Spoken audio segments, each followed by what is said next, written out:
নমস্কার বন্ধুরা, আমি তনুশ্রী। আজ আমি সজনে ফুলের বড়া করেছি, সেটারই রেসিপি নিয়ে তোমাদেরকে দেখাতে এসেছি।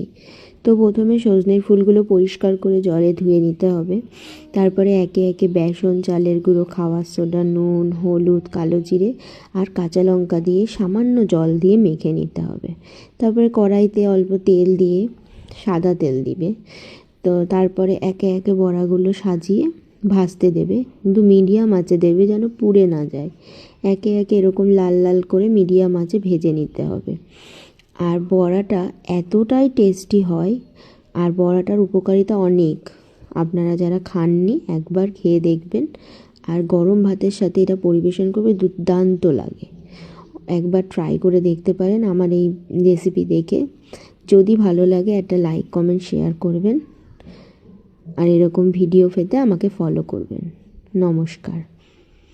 এইভাবে আমি রেসিপিটা এইভাবেই শেয়ার করলাম আপনাদের সাথে। ভালো লাগলে অবশ্যই জানাবেন কমেন্টসের মাধ্যমে।